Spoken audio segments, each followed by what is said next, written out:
Process of reform in Muslim society. 1864 খ্রিস্টাব্দে মুসলমানদের মধ্যে বিজ্ঞান চর্চা জনপ্রিয় করার উদ্যোগ নেন তিনি। কৃষক ও উপজাতি সমাজের বিদ্রোহ। তাহলে কৃষকরা বিদ্রোহ করলো এবং উপজাতি বলতে আমরা সাঁওতাল সমাজকে বুঝি। দেখো কৃষকরা এবং এই যে উপজাতিরা কেন বিদ্রোহ করলো এটা যদি বুঝতে চাও তাহলে তোমাকে একটু চতুর্থ অধ্যায়ে ফিরে যেতে হবে। চতুর্থ অধ্যায়ে ফিরে গেলে দেখবে এবং তৃতীয় অধ্যায়েও যদি তুমি পড়ে থাকো তাহলেও তুমি বুঝতে পেরে যাবে। ইংরেজরা বিভিন্ন বন্দোবস্ত শুরু করেছিল। বন্দোবস্ত মানে কি না, জমির খাজনা আদায় করার ব্যবস্থা, 5 ফালা ব্যবস্থা, 10 ফালা ব্যবস্থা, চিরস্থায়ী ব্যবস্থা এবং কি করেছিল না রাজবাড়ি ব্যবস্থা, এরকম অনেকগুলো ব্যবস্থা শুরু করেছিল। উপজাতীয় বিদ্রোহগুলিকে কি বলেছিল? অসভ্য আদিম মানুষের বিদ্রোহ। তারা অসভ্য আদিম মানুষের বিদ্রোহ বলে ব্যঙ্গ করলো, একদম সাথ দিলই না, উপরন্ত কি করলো তারা এটা ব্যঙ্গ করলো এবং তাদেরকে কি খাটো করার চেষ্টা করা হলো। তাদেরকে কি করলো? খাটো করা হলো। তাদেরকে খাটো করা কেন হতো? কারণ হচ্ছে এই ভদ্রলোকেরা ইংরেজদের দ্বারা বিভিন্ন সুবিধা পেত এবং ইংরেজদের দ্বারা সুবিধা পাওয়ার কারণে ইংরেজদের কাছে তাদের যে মানবিকতা সেটা অনেকটাই বিক্রি করে দিয়েছিল। কিন্তু বাস্তবে ওই সব বিদ্রোহগুলি ঔপনিবেশিক শাসন বিরোধী আন্দোলনের উদাহরণ। দেখো ঔপনিবেশিক শাসন যখন ইংরেজরা শাসন করেছে তাদের বিরুদ্ধে আন্দোলন মানেই তো হলো ভারতীয়দের জন্য আন্দোলন। যখন ভারতীয়রা করছে, একটা শাসন করছে, আমাদের উপরে কি করেছিল? শাসন করেছিল, আমাদের উপর অত্যাচার করেছিল। আমাদের দেশ তখন কি ছিল? পরাধীন ছিল। তাই পরাধীন ভারতে কেউ যখন ইংরেজদের বিরুদ্ধে আন্দোলন করেছে সেটা কি আমাদের জাতীয় আন্দোলন না হলেও স্থানীয় আন্দোলন হলেও সেটা কি ইংরেজ সরকারের বিরুদ্ধে আন্দোলন, এটা তো আমাদের দেশের আন্দোলন। এবং তাই কি বলেছেন যে উপনিবেশিক শাসন বিরোধী আন্দোলনের একটা কি উদাহরণ। কেমন আছো ছাত্রছাত্রীরা? আমি সুলতান স্যার অষ্টম শ্রেণীর ইতিহাসের পঞ্চম অধ্যায় পার্ট 1 পার্ট 2 পড়েছিলাম, পার্ট 3 আজকে তোমরা পড়াবো।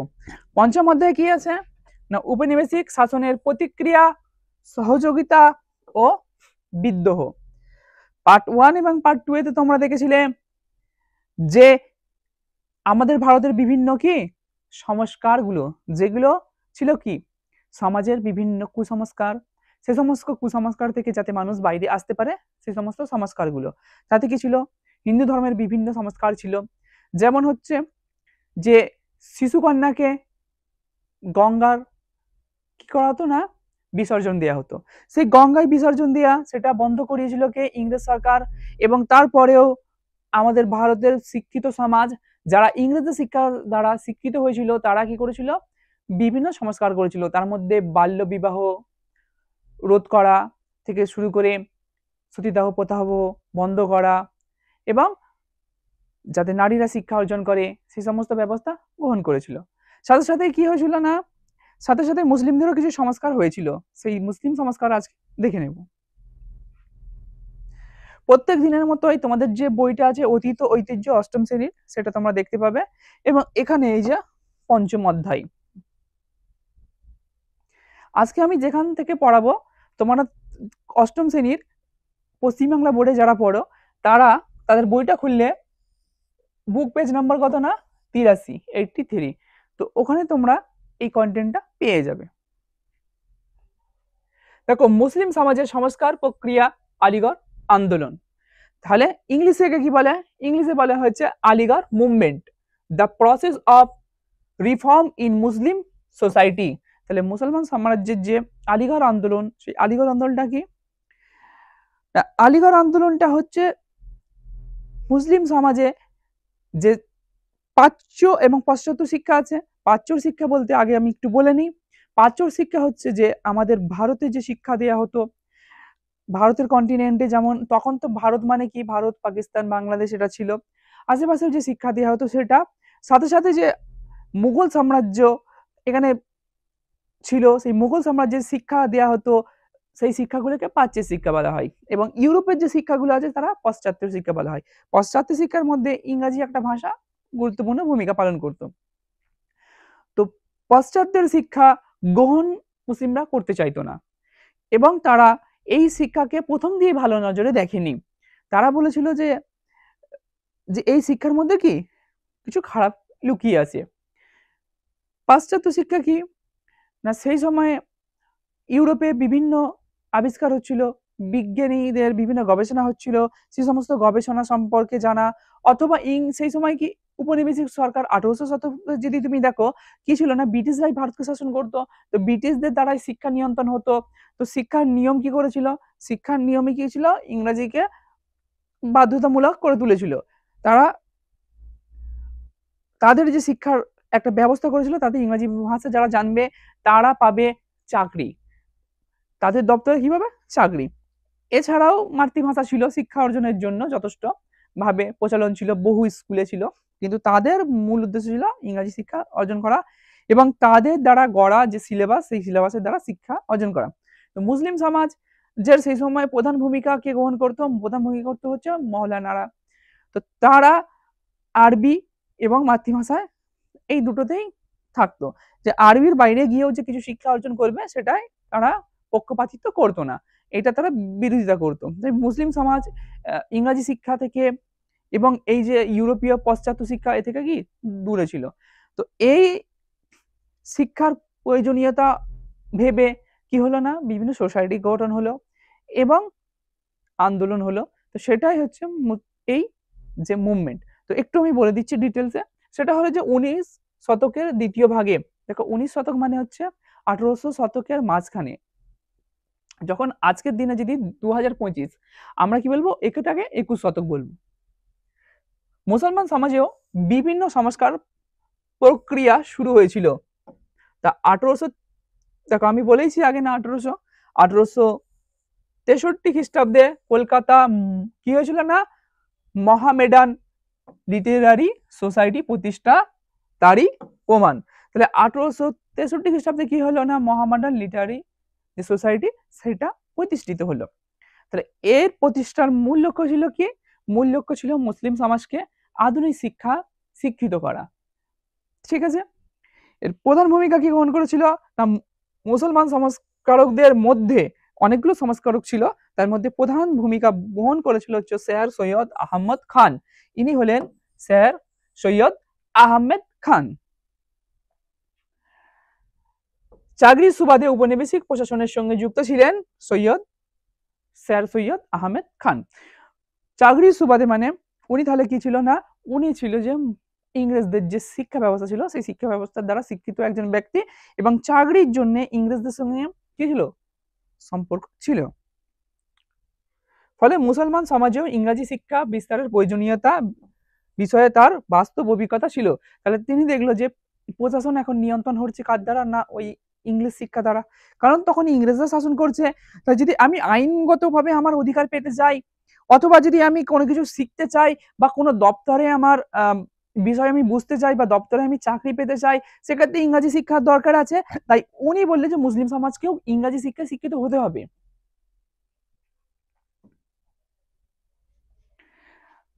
তো এই সোসাইটির মূল কয়েকটা লক্ষ্য ছিল, কি ছিল সেগুলো পরপর আমি একটু বলে দিচ্ছি, জাস্ট একটু শোনো, পুরোপুরি মনে থাকবে, পরীক্ষাতেও কিন্তু খুব সুন্দর করেই লিখতে পারবে। কিনা 1864 খ্রিস্টাব্দে মুসলমানদের মধ্যে বিজ্ঞান চর্চা জনপ্রিয় করার উদ্যোগ নেন তিনি। দেখো যেহেতু মুসলিমরা ইংরেজ দিকে ভালো চোখে দেখতোই না শুরুর দিকে, কেন না হলে যে মুঘল সাম্রাজ্যকে পতন করিয়ে কি হয়েছিল, ইংরেজরা এখানে জয়লাভ করেছিল। যেহেতু মুঘল সাম্রাজ্য মুসলিম সাম্রাজ্যকে হারিয়েছিল, তাই তারা ইংরেজদের শিক্ষা, ইংরেজদের ব্যবস্থার মধ্যে একটা সন্দেহ পেত যে এই ইংরেজদের যে শিক্ষা সেটা ইংরেজরা তাদের ব্যক্তি স্বার্থে করছে। অনেক ক্ষেত্রে গড়েওছে না, ইংরেজরা যে একটা ভারতের একটা অংশকে শিক্ষিত করতে ছিল, তাদের মূল উদ্দেশ্য কি ছিল, তাদের মূল উদ্দেশ্যই তো ছিল যে রক্ত মাংসে এমন একটা শিক্ষিত সমাজ তৈরি করা যারা চিন্তা ভাবনায় কি হবে, ইংরেজ হবে। তো এরা কি মুসলিম সমাজ গ্রহণ করতো না, কিন্তু বিজ্ঞানের উন্নতির সাথে সাথে বহু কিছু কি শেখার ছিল, বহু বিজ্ঞানের তথ্য। দেখো জ্ঞান তো কোনো জায়গায় সীমাবদ্ধ করলে হবে না, জ্ঞান যেটা এসছে, যেটা জ্ঞান আসবে ঠিকঠাক সেটা গ্রহণ করতে হবে। তো তখনকার মৌলানা সমাজ কি করতো, যে এই বিজ্ঞান থেকে দূরে রাখারই কথা বলতো মুসলিম সমাজকে। তাহলে এরা কি করতে চাইলো না, এই যে বিজ্ঞান চর্চার দিকে আনতে চাইলো, যে তোমরা বিজ্ঞানও চর্চা করো, তোমরা যেমন ধর্ম চর্চা করছো, এমনি মাতৃভাষা অর্জন করছো, তেমন তোমাদেরকে কি করতে হবে, বিজ্ঞান চর্চা করতে হবে। পাশাপাশি বিভিন্ন বিজ্ঞানের বই উর্দু ভাষার অনুবাদ করা হতে থাকে। তাহলে সেই সময় মুসলিমদের কি ভাষার মধ্যে অন্যতম একটা ভাষা হচ্ছে উর্দু ছিল। বহু মুসলিম উর্দু ভাষা পড়তো।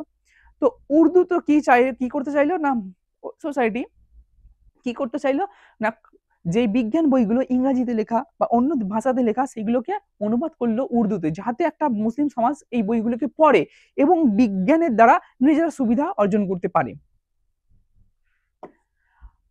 আধুনিক যুক্তিবাদ ও বিজ্ঞানের চোখ দিয়ে কোরআনকে ব্যাখ্যা করতে চেয়েছিলেন সৈয়দ আহমদ। তিনি কি করলেন, যে যুক্তিবাদ এবং আধুনিক বিজ্ঞানের দিয়ে কোরআনের কে যুক্তি করতে চাই, দিয়ে কি করলো, ব্যাখ্যা করতে চাইলো, যে কোরআনকে যুক্তি এবং বিজ্ঞান দিয়ে ব্যাখ্যা করে আর কি পুরনো কথা যুক্তিহীন অন্ধবিশ্বাসের বিরুদ্ধেও সওয়াল করেছিলেন তিনি। তিনি বললেন যে অনেক কিছু নিয়ম কানুন আছে যেগুলো কি পুরনো কথাই হয়ে আসছে, এগুলো অ্যাকচুয়ালি কি ধর্মের বিষয় নয়, এগুলো একটা কথা হয়ে আসছে, যেগুলো কি কুসংস্কার, এগুলো থেকে আমাদেরকে দূরে সরে আসতে হবে এবং এখান থেকে বেরোতে হবে। তাই সেই মুসলিম সমাজকে সে কি করলো, তিনি জাগিয়ে তুললেন যে দেখো এগুলো অন্যায়, এগুলো তোমাকে করা যাবে না। এবং এই যে এইগুলোই প্রধান ছিল তোমাদের, যদি অষ্টম শ্রেণীর সিলেবাসে দেখো এই 4টে পয়েন্ট যদি মনে রাখো, মোটামুটি তোমাদের এই যে আলিগড় আন্দোলনটা বুঝতে পেরিয়ে যাবে।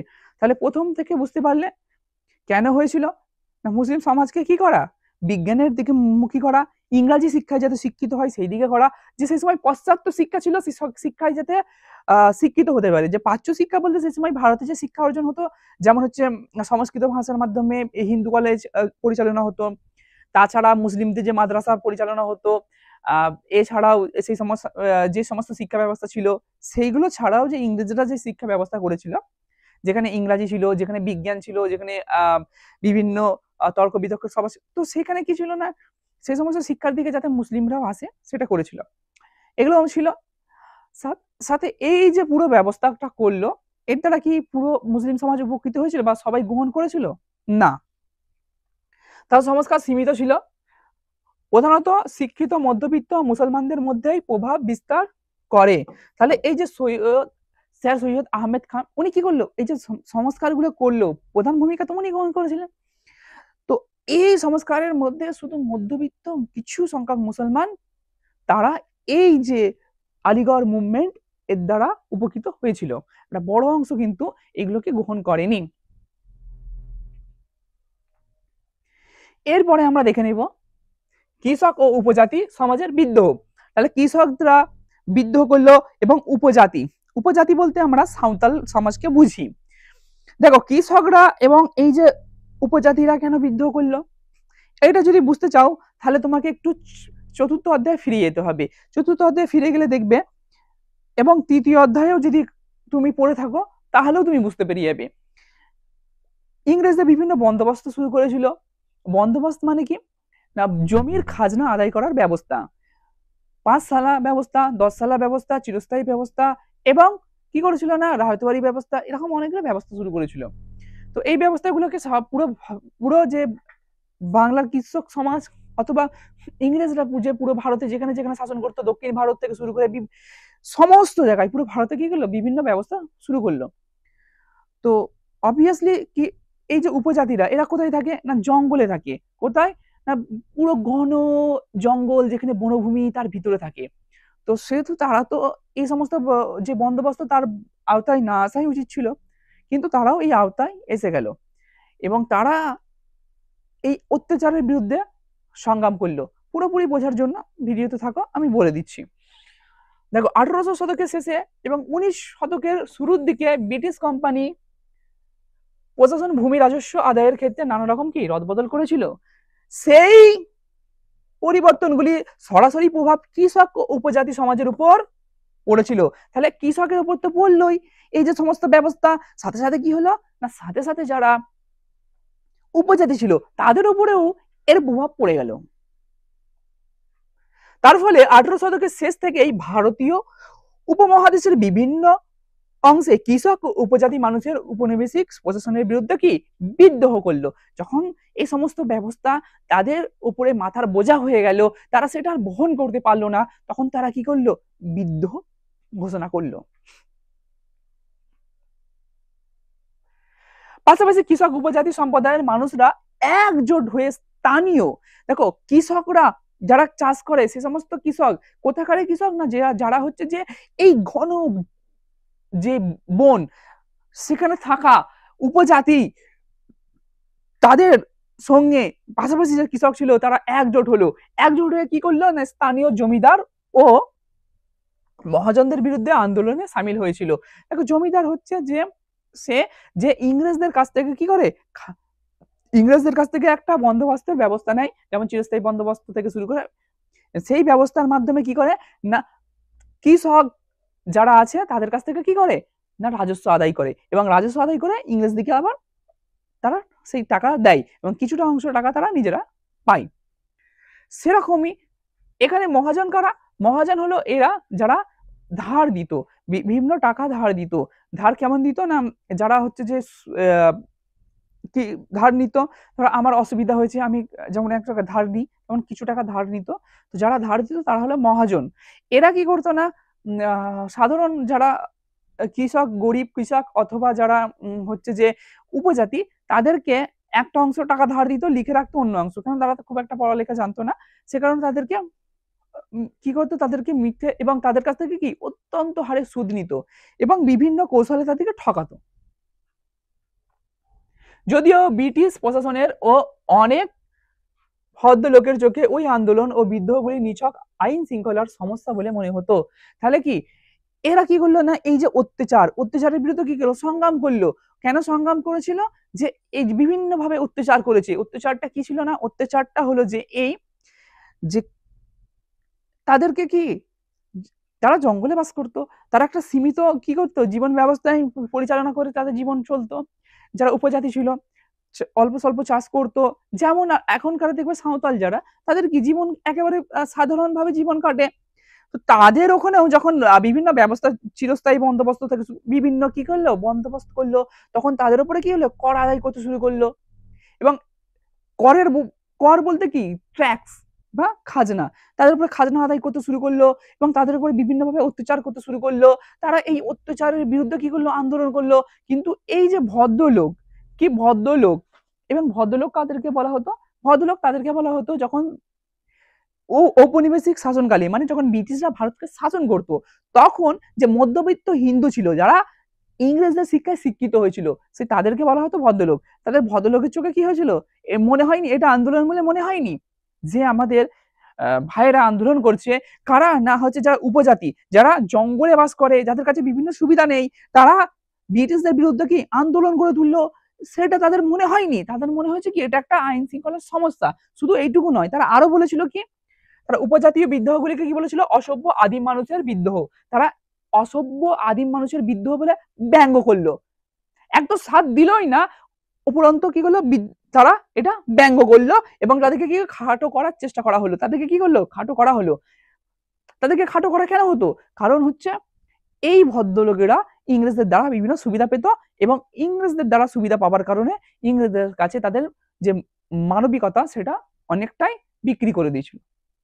কিন্তু বাস্তবে ওইসব বিদ্রোহগুলি ঔপনিবেশিক শাসন বিরোধী আন্দোলনের উদাহরণ। দেখো ঔপনিবেশিক শাসন যখন ইংরেজরা শাসন করেছে, তাদের বিরুদ্ধে আন্দোলন মানেই তো হলো ভারতীয়দের জন্য আন্দোলন। যখন ভারতীয়রা করছে, একটা শাসন করছে, আমাদের উপরে কি করেছিল, শাসন করেছিল, আমাদের উপরে অত্যাচার করেছিল। আমাদের দেশ তখন কি ছিল, পরাধীন ছিল। তাই পরাধীন ভারতে কেউ যখন ইংরেজদের বিরুদ্ধে আন্দোলন করেছে, সেটা কি আমাদের জাতীয় আন্দোলন না হলেও, স্থানীয় আন্দোলন হলেও, সেটা কি ইংরেজ সরকারের বিরুদ্ধে আন্দোলন, এটা তো আমাদের দেশের আন্দোলন। এবং তাই কি বলেছেন, যে উপনিবেশিক শাসন বিরোধী আন্দোলনের একটা কি উদাহরণ। আমরা এই যে সাঁওতাল ও হুল, এই সাঁওতাল ও হুলের যে আন্দোলন সেগুলো একটু বুঝে নেব। দেখো সাঁওতাল আর হুল হচ্ছে 1855 থেকে 1856 খ্রিস্টাব্দ। একে কি বলা হয়, সাঁওতাল হুল কি 1855 থেকে 56 এডি, ঠিক আছে। এই দেখো ঔপনিবেশিক শাসক, জমিদার, ইজারাদার ও মহাজনদের শোষণের বিরুদ্ধে। এখানে কিন্তু প্রত্যেকটা শব্দই তোমরা অবগত আছো, এর আগে যদি আমার ক্লাসগুলো দেখে থাকো, যে জমিদার তো তুমি জানো, ইজারাদারও জানো, এবং কি মহাজন এটাও জানো। এদের কি ছিল, শোষণের বিরুদ্ধে কৃষকদের পাশাপাশি বিভিন্ন উপজাতিরা বিদ্রোহ করেছিল। তাহলে কি হলো, যে বিভিন্ন উপজাতি এবং কৃষকরা কি করলো, তাদের উপরে কি আন্দোলন গড়ে তুললো। সালটা কত ছিল না 1855 থেকে 1856 খ্রিস্টাব্দে সংগঠিত সাঁওতাল বিদ্রোহ ছিল এর মধ্যে সবচেয়ে গুরুত্বপূর্ণ। তাহলে অনেকগুলো কিন্তু ছোটখাটো স্থানীয় আন্দোলন হয়েছিল ছোটখাটো জায়গায়, তারা কি না উপজাতিরা এক জায়গায় সংগঠিত হয়ে যে বড় অংশেই আন্দোলন করলো। সেই আন্দোলন কিন্তু এই সাঁওতাল বিদ্রোহ। এর আগেও কিন্তু ছোট্টখাটো আন্দোলন হয়েছে, স্থানীয় কিছু কৃষক করেছে, স্থানীয় কিছু উপজাতি করেছে, সেটা তো ছোট্টখাটো লেভেলের, কিন্তু এটা একটা বড় অংশের যে উপজাতি এবং শুধু উপজাতি করেনি, উপজাতির সাথে সাথে কৃষকরাও সাথ দিয়েছিল, কিছু মুসলমানও সাথ দিয়েছিল, কিছু হিন্দু সমাজের কিছু পিছিয়ে পড়া মানুষ যেমন কুমোর কামার তারাও সাথ দিয়েছিল বিভিন্ন ভাবে। একেবারে সামনাসামনি ভাবে লড়াই করেনি, কিন্তু বিভিন্ন ভাবে তাদেরকে সহযোগিতা করেছিল।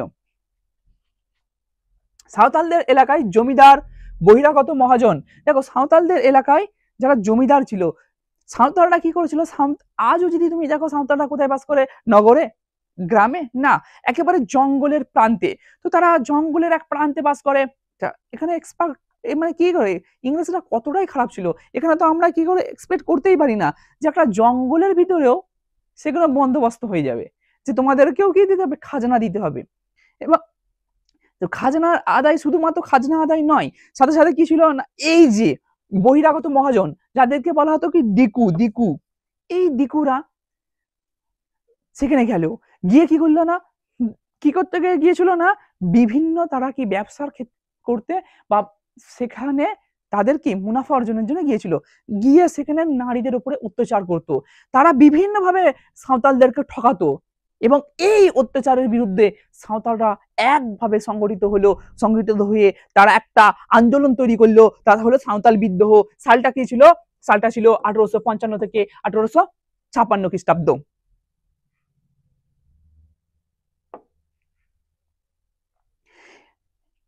কি কারণগুলো ছিল, কারণগুলো তো আমি একটু বলেই দিই। দরিদ্র সাঁওতালরা দিকুদের অত্যাচারের মুখে পড়ে। এ দেখো দিকু সমাজ, এই যে দিকু, এরা কিন্তু কি বললাম অনেকটা মহাজনের মতো ছিল, কিছু টাকা ধার দিয়ে তাদের উপর সুদ নিত, বিভিন্ন ভাবে তাদেরকে ঠকাতো। যেমন যে বাটপাড়ি, বাটপাড়ি, বাটপাড়ি তোমরা শব্দটা শুনেছে, বাংলাদেশের একটা কি একটা কি বলবো কমন ভাষা, যে মানুষকে ঠকানোকে বলা হয় বাটপাড়ি করা। এরা তাদের কাছ থেকে বিভিন্ন জিনিস কিনতো দিকুরা, কাদের কাছ থেকে না, সাঁওতালদের কাছ থেকে। সেখানে কি যে একটা আমাদের যে দাঁড়িপাল্লা বলে না, তো তার ওজনে কম দিত, যখন তাদের কাছ থেকে নিত তখন কি করতো, ঠিকঠাক ওজনেই নিত, কিন্তু তাদেরকে যখন কোনো কিছু দিত ওজনে কম দিত। এছাড়াও বিভিন্ন ভাবে তাদের অত্যাচার করতো, শুধু তাই নয়, তাদের নারীদের উপরেও কিন্তু খারাপ দৃষ্টি তারা রেখেছিল এবং তারা বিভিন্ন ভাবে অত্যাচারিত হয়েছিল। ইউরোপীয় কর্মচারীরা সাঁওতালদের জোর করে রেলপথ তৈরি করার কাজে লাগাতো। তাহলে কি করলো, যে সেই সময় রেলপথেও কি আমাদের ভারতের রেলপথ হচ্ছিল, ভালো কথা, যে রেলপথ হচ্ছে যাতায়াতের ব্যবস্থা ভালো হবে, সেটা ঠিক আছে, কিন্তু এই যে আমাদের বিভিন্ন জায়গায় সাঁওতালরা থাকতো, যেমন যদি দেখো তো তুমি পশ্চিমবাংলার ম্যাপেও বহু জায়গায় থাকছিল, তোমরা দেখতে পাবে বাঁকুড়ায় ছিল, এইদিকে তোমার পুরুলিয়া মেদিনীপুরের দিকেও ছিল, তেমন কি বহু দেশের বিভিন্ন জায়গায় ছিল। তো তাদেরকে কি করলো, এছাড়া তুমি উড়িষ্যার দিকে দেখতে পাবে, এছাড়াও তুমি কি আজকের দিনে যে হচ্ছে কি রাজ্য যে রাঁচির দিকে, ওই দিকেও তুমি দেখতে পাবে। তো কি ছিল না, সেই সব জায়গাতে রেলপথ শুরু করলো। তো রেলপথের কাজ করানোর জন্য কি এই যে কি ছিল, যে সাঁওতালদেরকে জোর করে নিয়ে যে রেলপথের কাজ পরিশ্রম করানো হতো, তাদেরকে জোরপূর্বক নিয়ে যাওয়া হতো, এবং সেই যে জমিগুলো সাঁওতালরা চাষ করতো সেই সমস্ত জমি দখল করে নেওয়া হতো। কাদের মাধ্যমে না, ঠিকাদারদের মাধ্যমে। ঠিকাদাররা যেত, তারা তাদের দিয়ে জমিগুলো জোর জবরদস্তি করে আদায় করে নিত, তাদেরকে জোর করে সেই রেলপথের কাজে লাগাতো এবং অত্যাচার করতো। সব থেকে বড় কথা, সাঁওতালদের নিজস্ব সংস্কৃতি বিপন্ন হয়েছিল। দেখো সমস্ত জায়গারই একটা কি আছে, সংস্কৃতি আছে, যাকে ইংরাজিতে বলে তুমি ভালো করে বুঝতে পারবে কালচার। প্রত্যেক জায়গার একটা কালচার আছে, প্রত্যেক ধর্মের একটা কালচার আছে, মুসলিম ধর্মের একটা কালচার আছে, হিন্দু ধর্মের একটা কালচার আছে, তেমন একটা সাঁওতালদের নিজস্ব একটা কালচার আছে, একটা সংস্কৃতি আছে। এখানে কি হলো, দিকুরা আসলো, বিভিন্ন ইউরোপীয় যারা জমিদার সমাজ ছিল তারাও এলো, ইউরোপীয়রা আসলো, যারা জমিদার সমাজ মানে আমাদের ভারতীয় তারা আসলো, বিভিন্নভাবে তারা কি এখানে প্রবেশ করলো, এবং বিভিন্ন আইন এর মাধ্যমে, এবং সেখানে কি হলো না, তাদের যে একটা সংস্কৃতি, তাদের যে একটা কালচার, সেটাকে একবারে ডিস্ট্রয় করে দিতে চাইলো। তো তারা দেখলো যে আমাদের কালচার তো হারিয়ে যাচ্ছে, সেই যে আমাদের সুন্দর একটা কালচার সেটা হারিয়ে যাচ্ছে। তো এই সমস্ত কারণে তারা এই বিদ্রোহের দিকে ঝুঁকে পড়লো। এই ভয়াবহ জীবন কি, এই যে ভয়াবহ জীবন ও শোষণ থেকে মুক্তি পাওয়ার জন্য সাঁওতালরা বিদ্রোহ ঘোষণা করে।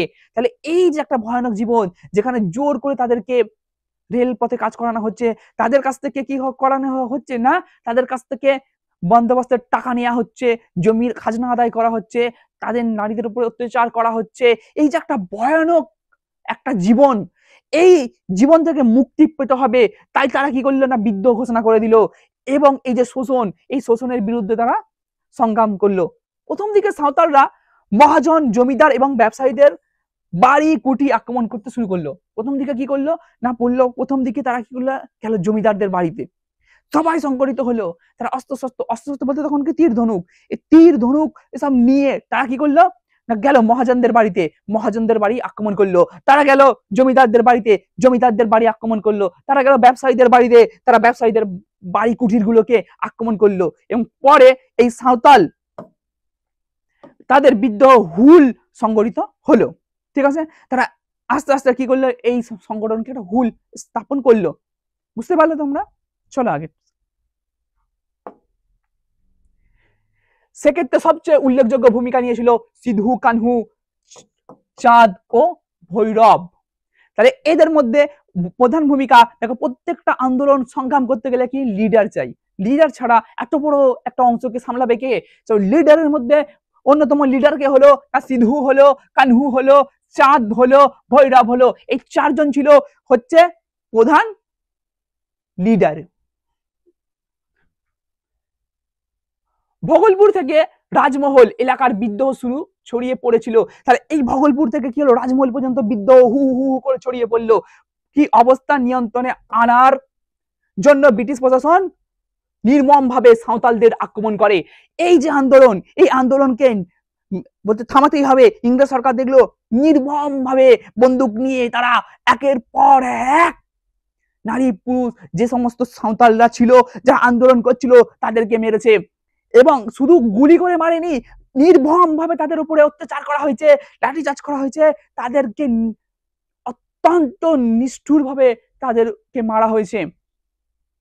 সিধু কানহুর হাজার হাজার সাঁওতালদের হত্যা করা হয়েছিল। এ দেখো, সিধু আর এই কানহু এনাকেও কিন্তু হত্যা করা হলো। কিভাবে হত্যা করা হয়েছিল জানো?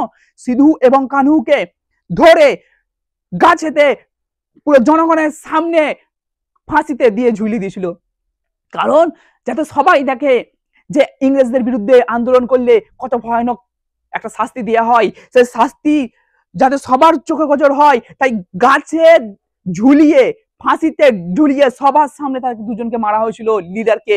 এবং শুধু তাদেরকে নয়, হাজার হাজার কি ছিল, এই যে আন্দোলনের আন্দোলনকারীরা ছিল, তাদেরকে কি করলো, মারা হয়েছিল, তাদেরকে সব জীবন থেকে তাদের নাশ করা হলো, এবং অত্যন্ত অত্যাচার তাদের উপরে করা হলো। তবে এই বিদ্রোহ পুরোপুরি ব্যর্থ হয়নি।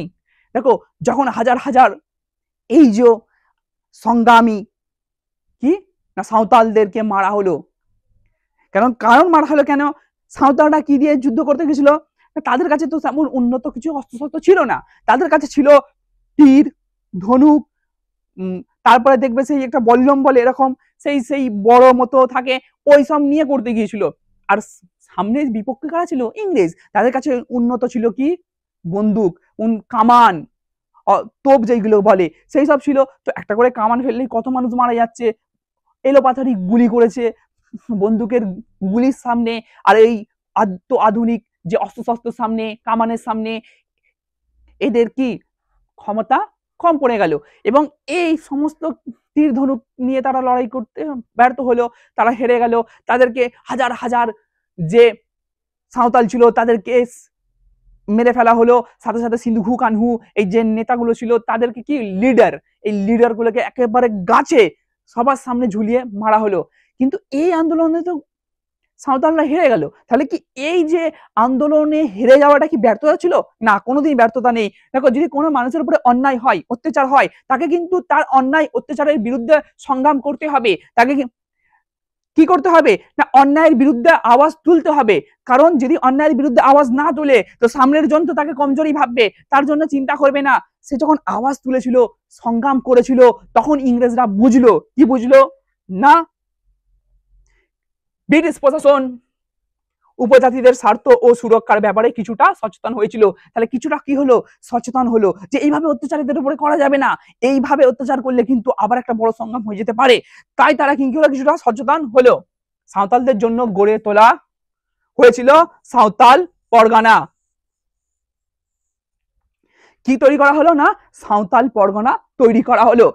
তাহলে দেখো, তারা কিন্তু আন্দোলন করলো, আন্দোলনে কিন্তু ব্যর্থ হলো, ব্যর্থ হবার পরেও কিন্তু তাদের ইংরেজদেরকে সচেতন করলো যে এই অত্যাচার আমরা যে করছি, এই অত্যাচার করা যাবে না, এদেরও সুযোগের জন্য, এদেরও কিছু সুবিধার জন্য আমাদেরকে চিন্তা করতে হবে। সেই চিন্তা করার কারণে তারা কি করলো না, তারা পেলো সাঁওতাল পরগনা। তাহলে আমরা কি শিখলাম? দেখো, ইতিহাস শুধু গল্পের মতন পড়া নয়, এখান থেকে কিন্তু অনেক কিছু শেখা। জীবনে চলতে গেলে, জীবনে লড়াই করতে গেলে কিছু তো শিখতে হবে মোর ভাই। এখানে আমি তোমাকে ভাই বলছি, দেখো স্টুডেন্ট তুমি, আমি খুব বেশি বেশি বয়স নয়, আমি তোমাকে ভাই বলছি। তো বা যে বোন আছো, আমার ছাত্রছাত্রীরা, জীবনে লড়াই করে কিছু আদায় করতে গেলে আমাদেরকে ইতিহাসটা বুঝতে হবে। ইতিহাস যদি আমরা জানি, জীবন আমাদের অনেক সহজ হয়ে যাবে। যদি অত্যাচার হয়, অন্যায় হয়, তাহলে তার বিরুদ্ধে কি আমাদের গলার আওয়াজ বের করতে হবে। আমরা তো সাঁওতাল বিদ্রোহটা বললাম, এবং এখানে কি সাঁওতাল বিদ্রোহ ও হিন্দু পেট্রিয়ট। দেখো, হিন্দু পেট্রিয়ট সেই সময়ের কি ছিল না, একটা কি সংবাদপত্র ছিল। আজকের দিনে দেখবে আনন্দবাজার পত্রিকা থেকে শুরু করে দ্য টাইমস, তারপরে হচ্ছে টাইমস অফ ইন্ডিয়া, এখানে অনেক পত্রিকা আছে। তো প্রত্যেকটা পত্রিকায় কি হয় না, খবর ছাপা হয়। আজকের দিন তো আরো ডিজিটালাইজ হয়ে গেছে। আমরা নিউজের চ্যানেল দেখি, যেমন হচ্ছে 24 ঘন্টা থেকে শুরু করে এপিবি আনন্দ এবং বিভিন্ন ইউটিউব চ্যানেল এসে গেছে। তার মাধ্যমে কি করি, কোনো জায়গায় কিছু ঘটলে আমরা কি পুরো দেশ খবর পাই। কোনো একটা জায়গায় যদি কোনো মানুষের উপরে অন্যায় হয়, অত্যাচার হয়, সেই খবরটা আমরা কার মাধ্যমে পাই? আজকের দিনে দাঁড়িয়ে কার মাধ্যমে পাই না, সংবাদপত্রের মাধ্যমে। তো সংবাদপত্র যদি সত্যি কথা লিখে সত্যি খবর পাবো, যদি মিথ্যে কথা লিখে মিথ্যে খবর পাবো। কিন্তু এই ওই সময়ে দেখো, যে শিক্ষিত সমাজ ছিল, যাদেরকে ভদ্রলোক বলা হতো, তারা কি এই যে সাঁওতালদের বিদ্রোহকে কি বললো না, তাদেরকে কি বললো না, হচ্ছে যে যে বনের হচ্ছে কি, তোমরা এর আগেই দেখেছো তারা কি করলো, ছোট করেছিল। ছোট করেছিল কি, যে অসভ্য বনের মানুষরা আন্দোলন করেছে, এবং বিভিন্ন ইংরেজরাও মিথ্যে ছড়াতে লাগলো। তারা কি করলো, এগুলোকে ঢাকার চেষ্টা করলো, এবং কিন্তু এই কথাটাকে তুলে ধরলো কে না, হলো হিন্দু পেট্রিয়ট। যে সংবাদ মাধ্যম ছিল, যে হিন্দু পেট্রিয়ট এই কথাটাকে আমাদের দেশের জনগণের সামনে তুলে ধরলো। এটাকে ইংলিশে বলা হয় Santhal revolution and the Hindu patriot. Santhal বিদ্রোহের খবর কলকাতায় পৌঁছানোর পরেই শিক্ষিত হিন্দু বাঙালিদের অনেকেই ওই বিদ্রোহের বিরোধিতা করেন। তাহলে শিক্ষিত হিন্দু, দেখো শিক্ষা একটা বড় জিনিস। শিক্ষা যেইভাবে দেবে, মানুষ কিন্তু সেইভাবে গড়ে উঠবে। ইংরেজরা কিন্তু তাদের শিক্ষা, তাদের সিলেবাস ওইভাবেই গড়ে তুলেছিল, যাতে তাদের ব্যক্তিগত সুবিধা হয়। বাবা, গরম হচ্ছে গো, কতক্ষণ হলো?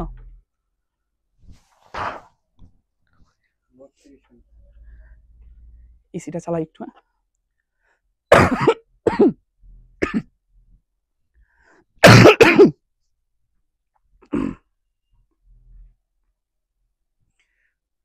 তাই তো ইংরেজি শিক্ষায় শিক্ষিত এই ভদ্রলোকেরা ইংরেজদেরই সাথ দিয়েছিল।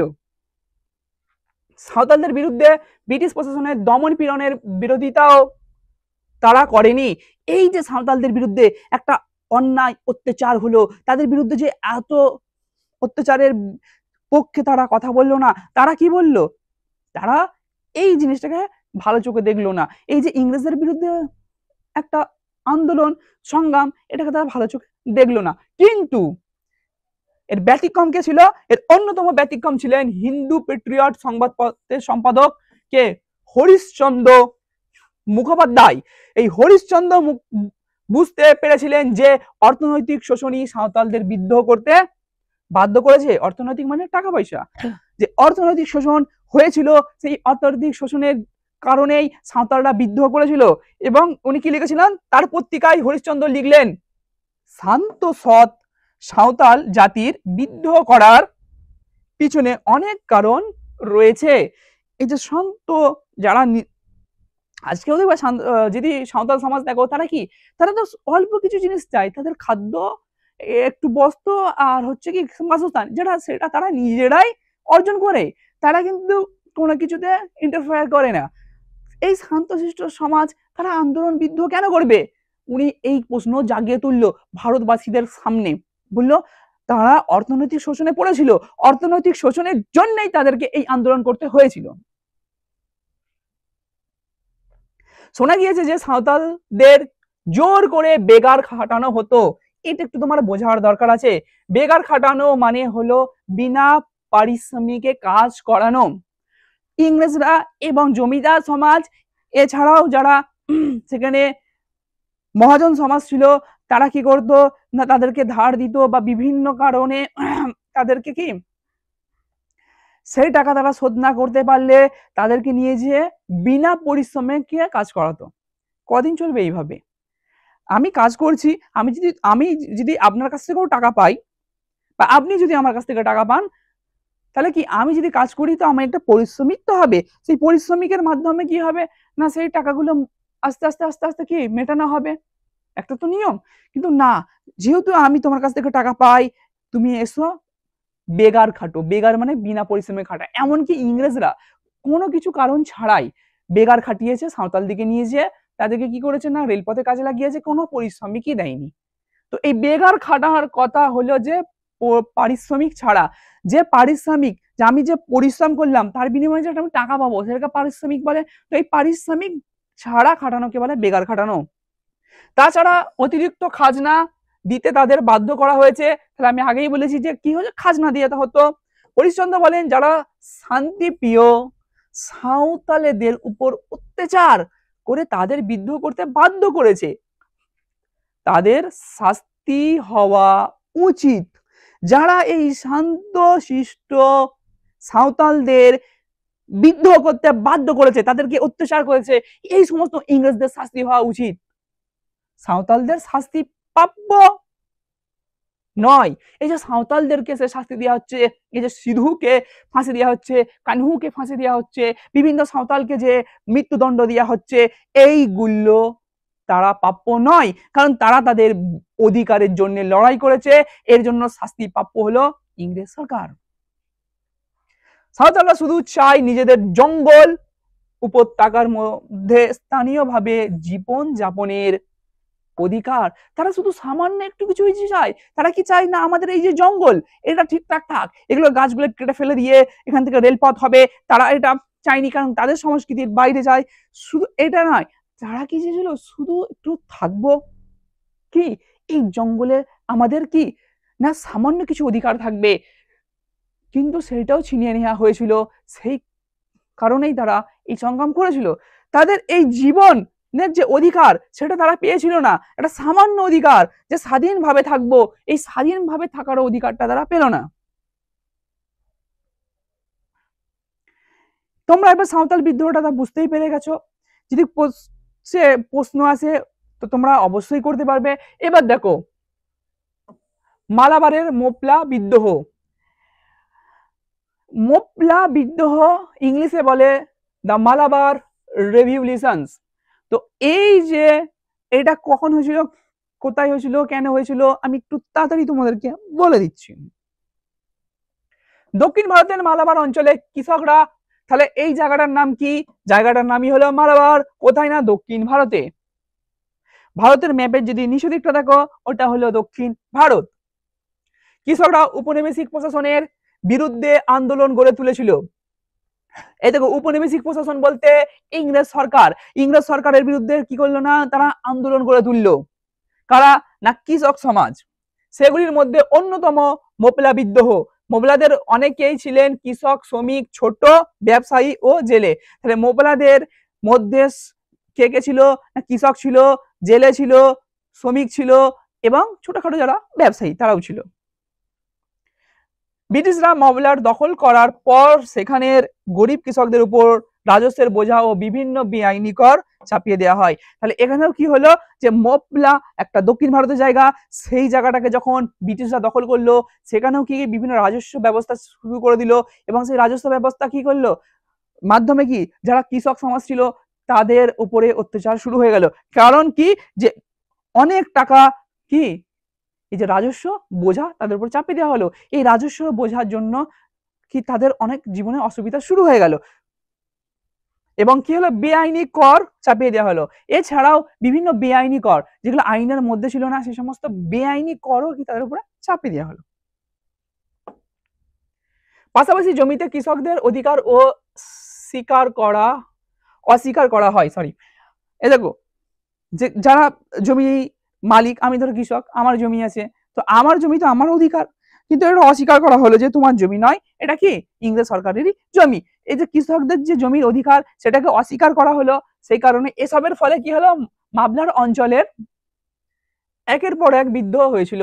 তাহলে এই সমস্ত যে একটা করের বোঝা চাপিয়ে দেওয়া, কৃষকদের যে জমি সেই সমস্ত জমির অধিকার কেড়ে নেওয়া, এবং কি তাদের উপরে বিভিন্ন বেআইনি কর চাপিয়ে দেওয়া, এই সমস্ত কারণে কি করলো না যারা জেলে সমাজ, যারা ছোটখাটো ব্যবসায়ী, যারা হচ্ছে কৃষক, তারা সবাই এক হয়ে কি করলো এই বিদ্রোহ করলো। এটা কি হচ্ছে মামলার অঞ্চলে বিদ্রোহটা হয়েছিল। তাহলে কি হলো একটা বিদ্রোহ নয়, একের পর এক একাধিক বিদ্রোহ হয়েছিল। বিদ্রোহগুলি দমন করার জন্য উপনিবেশিক প্রশাসন সশস্ত্র বাহিনীর ব্যবহার করেছিল। তাহলে যখনই বিদ্রোহ হয়েছে তখনই সেই বিদ্রোহগুলোকে দমন করে দেওয়ার জন্য, যাতে বিদ্রোহগুলো বড় আকার ধারণ না করতে পারে, সশস্ত্র মানে একেবারে বন্দুক কামান নিয়ে, একেবারে আধুনিক যে শস্ত্র নিয়ে সেই সমস্ত অস্ত্র দ্বারা অত্যাচার করে সেই সমস্ত আন্দোলনগুলোকে থামিয়ে দেওয়া হয়েছে। দেখো ইংরেজরা কিন্তু কোনোভাবেই ভারতীয়দের সুবিধা করেনি, বেশিরভাগ ক্ষেত্রে কি দেখছি তারা অত্যাচার করেছে, অবিচার করেছে এবং কি করেছে না তাদের ব্যক্তিগত স্বার্থ মেটানোর জন্য ভারতকে কি শিক্ষিত করেছিল। কিন্তু এই শিক্ষা দ্বারাও যারা শিক্ষিত হয়েছিল তারা কিন্তু অনেক যে আমাদের দেশে যে সমস্ত স্বাস্থ্য বিভিন্ন কি ছিল যে কুসংস্কার গুলো, সেই কুসংস্কার গুলো থেকে মানুষ কিন্তু বাইরে বেরিয়ে কিছু করতে পেরেছিল। কিন্তু তাদের মূল উদ্দেশ্য কি ছিল, তাদের মূল উদ্দেশ্য ছিল হচ্ছে যে এক শ্রেণী তৈরি করা, যার মাধ্যমে কি করা না যারা রক্তে মাংসে ভারতীয় হবে কিন্তু চিন্তা ভাবনায় ইংরেজ হবে, আমাদের হয়ে কাজ করবে। তো এইটা তো তোমরা বুঝতেই পেরেছো। যদি তোমাদেরকে ভালো লাগে আমার এই পড়ানো তাহলে তোমরা বেশি লাইক করবে, কমেন্ট করবে, সাবস্ক্রাইব করবে। আর তোমরা প্লিজ যদি কোনো ডাউট থাকে আমাকে বলো, আমি তো অ্যান্সার দিয়ে দেবো, আমি পার্সোনালি তোমাদেরকে সব মেসেজ করব, চিন্তা করো না। আর আমাদের সঙ্গে জুড়ে গড়ে তোলো স্কুল বালা পরিবার। যেমন পিডাব্লিউ আছে, আমরাও আছি এসডাব্লিউ, তোমার পাশে, সবার পাশে। ধন্যবাদ।